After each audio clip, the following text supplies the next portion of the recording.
Hello everyone, this is Sonia Kaushik and you are watching my YouTube channel KC Biozone.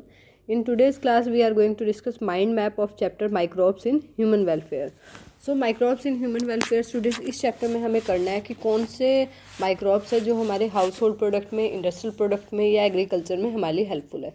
So first of all we are talking about curd की बात करते हैं. तो आप सभी ने दही खाई है, तो दूध से दही कैसे बनती है? लैक्टिक एसिड बैक्टीरिया की हेल्प से. That is also called lactobacillus, जिसको हम लैक्टोबैसिलस भी बोलते हैं, right.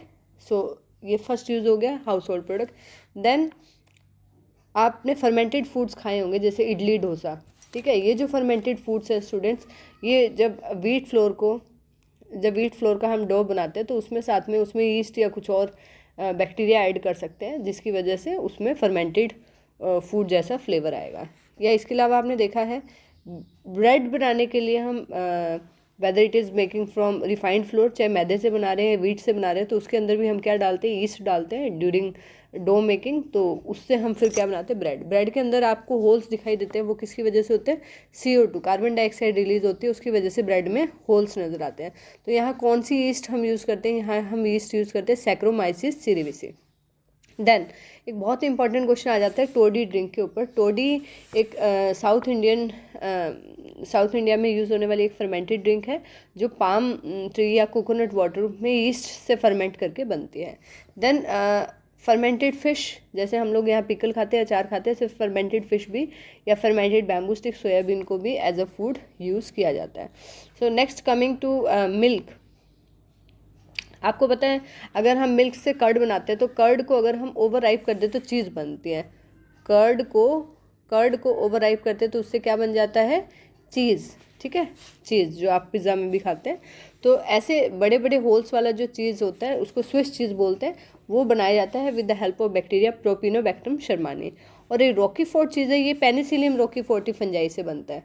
It is very famous for its flavour. अपने फ्लेवर के लिए ये बहुत ही जो है फेमस है रॉकीफोर्ट चीज़. तो ये बनता है पेनिसिलियम रॉकीफोर्टी से.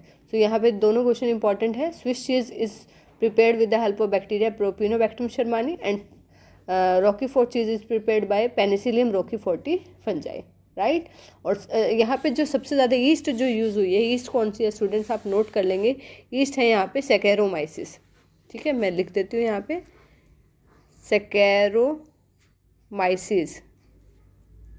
सैकेरोमाइसिस सीरिविसी, ठीक है. ये मोस्ट कॉमन ईस्ट है. ये बेकिंग और ब्रूइंग दोनों के लिए यूज़ होती है. ब्रूअर प्रोडक्ट बनाने के लिए भी यूज़ होती है, इसलिए इसको क्या बोलते हैं? बेकिंग ईस्ट भी कहा जाता है. बेकिंग ईस्ट भी कहा जाता है. बेकिंग ईस्ट, सैक्रोमाइसिस को बेकिंग ईस्ट भी कहा जाता है और ब्रूअर ईस्ट भी कहा जाता है. बेवरेजेस बनाने के लिए यूज़ होती है, तो ब्रूअर्स ईस्ट भी इसको कहा जाता है, सैकेरोमाइसिस को, राइट. चलिए उसके बाद हम बात करते हैं माइक्रोब्स इन इंडस्ट्रियल प्रोडक्ट्स. तो इंडस्ट्रियल प्रोडक्ट्स में मैंने आपको बताया फर्मेंटेड बेवरेजेस जैसे कि वाइन है या बियर है, इनके लिए ये फ्रूट जूसेस के अंदर ये डालते हैं तो उससे फर्मेंटेड बेवरेजेस हमें मिलती है that have different alcohol content, तो उसकी वजह से अलग अलग नेम है. एंटीबायोटिक्स, आपको पता है first antibiotic that is discovered by Alexander Fleming. कौन सी थी वो? Penicillin was the first antibiotic discovered. तो और भी बहुत सारी एंटीबायोटिक्स है जैसे tetracycline, ampicillin that are prepared with the help of bacterial cells. और इनको बड़े लेवल पे बनाने के लिए, इंडस्ट्रियल लेवल पे बनाने के लिए बड़े बड़े बायो फर्मेंटर्स यूज़ किए जाते हैं, ठीक है. बायो रिएक्टर्स यूज़ किए जाते हैं. सो इंडस्ट्रियल लेवल पे हम माइक्रोब्स की हेल्प से, वेदर इट इज़ बैक्टीरिया और फंजाई, तो हम इनसे एंटीबायोटिक्स बना सकते हैं. उसके बाद केमिकल्स की बात करें, सो बहुत सारे ऐसे केमिकल्स हैं जिनको हम चाहे हम एसिड्स की बात करें, जो जैसे एसिटोबैक्टर एसिटी है उससे एसिटिक एसिड बनता है, या प्रोपिनोबैक्टरम या फिर अगर हम बात करें लैक्टिक एसिड बैक्टीरिया तो उससे लैक्टिक एसिड बनता है. एस्परजिलस से हम सिट्रिक एसिड बना सकते हैं. तो बहुत सारे केमिकल्स हैं जो हम माइक्रोब्स की हेल्प से बना सकते हैं. एंजाइम्स की हेल्प बात करते बेटा, एक बहुत ही इंपॉर्टेंट एंजाइम है जैसे कि स्ट्रेप्टोकाइनेज. इसको क्लोट बस्टर भी कहा जाता है, जो कि एंटी कोएगुलेटिंग एजेंट है, या हम कहें ब्लड क्लोट्स को बनने से रोकता है. मायोकार्डियल इन्फेक्शन यानी कि हार्ट अटैक जैसे केसेस में स्ट्रेप्टोकाइनेज एंजाइम, जो कि स्ट्रेप्टोकोकस बैक्टीरिया से डिस्कवर हुआ है, सो उसको हम यूज़ कर सकते हैं क्लोट को डिसॉल्व करने के लिए. ठीक है। बायो एक्टिव मॉलिक्यूल्स की बात करेंगे तो बहुत सारे इम्यूनोसप्रेसिव एजेंट है, जैसे कि हम एक बात करेंगे साइक्लोस्पोरिन ए। कौन सा है? साइक्लोस्पोरिन ए। ये इम्यूनोसप्रेसिव एजेंट है। सपोज कोई सर्जरी हुई है, कोई ऑर्गन ट्रांसप्लांट हुआ है, तो उसमें इम्यून सिस्टम हमारे उस ऑर्गन को एक्सेप्ट करने के लिए उसको टाइम चाहिए, ठीक है, to recognise it as a self. तो उस समय में कुछ टाइम के लिए इम्यूनोसप्रेसिव एजेंट्स दिए जाते हैं, ठीक है। तो दैट इज साइक्लोस्पोरिन ए।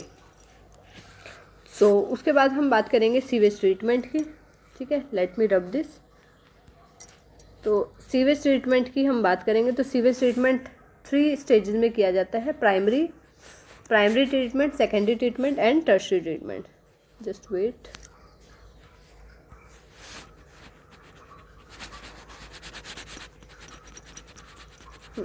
तो सीवेज ट्रीटमेंट में स्टूडेंट्स हम लोग जो हमारा सीवेज वाटर होता है उसको हम डायरेक्ट रिवर्स के अंदर नहीं डाल सकते। So we have to treat it before flowing into the rivers के अंदर फ्लो करने से पहले हमें उसको थोड़ा सा क्लीन करना पड़ेगा। सो उसमें 3 ट्रीटमेंट्स आते हैं, primary, secondary and tertiary. So let me discuss one by one. तो क्या ट्रीटमेंट हम यूज़ करते हैं? सो प्राइमरी ट्रीटमेंट की बात करेंगे, ये फिजिकल ट्रीटमेंट रहेगा, इसमें सॉलिड वेस्ट अलग करते हैं, ठीक है। प्राइमरी ट्रीटमेंट में सॉलिड वेस्ट अलग करेंगे, फिल्ट्रेशन से कर सकते हैं, सेडिमेंटेशन से करते हैं। इसके बाद जो हमारे पास मटेरियल आएगा उसको हम प्राइमरी स्लज कहेंगे, और प्राइमरी स्लज को सेपरेट करने के बाद अब हमारे पास प्राइमरी ट्रीटमेंट के बाद जो वाटर आता है उसको हम क्या कहेंगे? प्राइमरी इफिलेंट कहेंगे। क्या कहेंगे? प्राइमरी इफिलेंट उसको हम कहेंगे। Now this is undergone for secondary treatment. अब हम इसकी बात करते हैं सेकेंडरी ट्रीटमेंट की। Just wait for a second.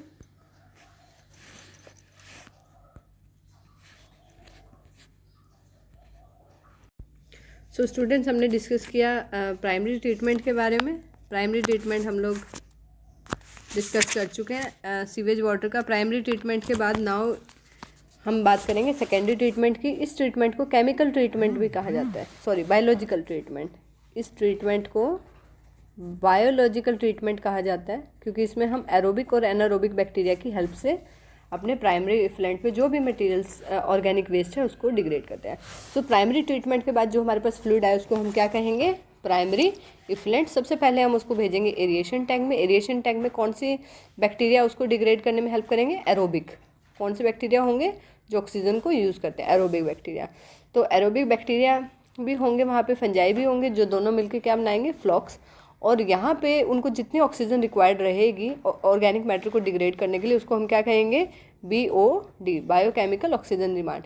It is the total amount of oxygen required by microbes to degrade the organic matter present in water. चलिए, उसके बाद इसको सेटलिंग टैंक में भेजा जाएगा। पूरे वाटर को सेटलिंग टैंक में जो फ्लॉक्स होंगे, जो बैक्टीरिया फंजाई के जो स्ट्रक्चर्स हैं वो सेटल डाउन हो जाएंगे।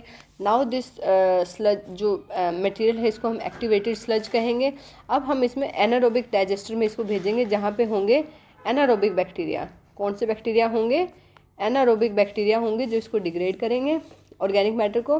तो पहले हमने एरोबिक बैक्टीरिया की हेल्प ली बायोलॉजिकल ट्रीटमेंट में, यानी कि सेकेंडरी ट्रीटमेंट में। ये है हमारा सेकेंडरी ट्रीटमेंट। फिर हमने बात की एनारोबिक बैक्टीरिया की। उसके बाद बेटा यहाँ पे कुछ बायोगैस भी हमारे पास बन जाएगी, क्योंकि एनारोबिक बैक्टीरिया जो है जैसे मिथेनोजेंस है, तो ये मीथेन प्रोड्यूसिंग बैक्टीरिया भी यहाँ है। कुछ हाइड्रोजन सल्फाइड प्रोड्यूस करेंगे या कार्बन डाइऑक्साइड। तो ये सारी गैसेस मिलके क्या बना देगी? हमारे पास बायोगैस, जिसको हम गोबर गैस भी बोलते हैं। So this is all about sewage treatment. Now after secondary treatment it is safe to flow this water in rivers. लेकिन अगर ड्रिंकिंग वाटर के लिए, ड्रिंकिंग वाटर को क्या बोलते हैं? Portable water. पोर्टेबल वाटर बनाने के लिए we need tertiary treatment. Tertiary treatment की ज़रूरत है, ठीक है। टर्शियरी ट्रीटमेंट में हम लोग क्या ऐड करते हैं? क्लोरीन। हम ऐड करेंगे क्लोरीन, तो क्लोरीनेशन भी इसे कहा जाता है। बहुत ही कम अमाउंट हम डालेंगे, ppm, पार्ट्स पर मिलियन के अंदर, ठीक है। तो उसके बाद now the water after tertiary treatment is suitable for drink. पीने के लिए सुटेबल हो जाएगा, और पीने वाले पानी को हम क्या बोलते हैं? Portable water. तो आपने देखा कि हमने टोटल कितने ट्रीटमेंट यहाँ पे किए। पहले हमने बात की कौन से ट्रीटमेंट की? Primary treatment. उसके बाद हमने बात की सेकेंडरी ट्रीटमेंट, और फाइनली टर्शियरी ट्रीटमेंट। तो after secondary treatment water is safe to flow in river and water bodies, and after tertiary treatment it is called portable water. Now it is safe for drinking. Portable water की 2-3 qualities है जो होनी चाहिए। एक तो ये colourless होना चाहिए, ऑर्डरलेस होना चाहिए, और टेस्टलेस होना चाहिए, ठीक है। चलिए उसके बाद हमारे चैप्टर में है बायो कंट्रोल एजेंट। तो कौन कौन से बायो कंट्रोल एजेंट हम यूज़ कर सकते हैं, जैसे कि लेडी बर्ड बीटल, ये जो है एफिड्स को कंट्रोल करेगी। Dragon fly, it will control larva. Mosquito, उसके बाद अगर हम बात करेंगे बीटी कॉटन की हमने बात की, तो हमने बैसिलस थ्रेंजिनिस बैक्टीरिया की हेल्प से हमने एक यहाँ पे क्रायोजीन लिया जो कॉटन बोलवर्म को कंट्रोल करने में एफिशिएंट है। देन हमने एक जो है ट्राइकोडर्मा की स्पीशीज़ यूज़ की जो कि प्लांट पैथोजेंस को कंट्रोल करते हैं। बैकुलोवायरस जो कि न्यूक्लियो पॉलीहाइड्रोवायरस फैमिली से बिलोंग करते हैं। इंसेक्ट्स और बाकी जो भी आर्थ्रोपोड्स हैं उनको कंट्रोल करने में हेल्प करते हैं। बायो फर्टिलाइजर्स में आपको पता है नाइट्रोजन फिक्सेशन का बहुत इंपॉर्टेंट रोल हमने इस चैप्टर में पढ़ा। तो नाइट्रोजन फिक्सेशन के लिए वी कैन यूज़ राइजोबियम जो कि एक सिम्बायोटिक बैक्टीरिया है। ये लेग्यूमिनस प्लांट के अंदर मिलता है। किसके अंदर मिलता है? लेग्यूम्स, जो हमारे सपोज पी है या पल्सिस है उनके अंदर मिलता है, और ये रूट नोड्यूल्स के अंदर पाया जाता है। ठीक है।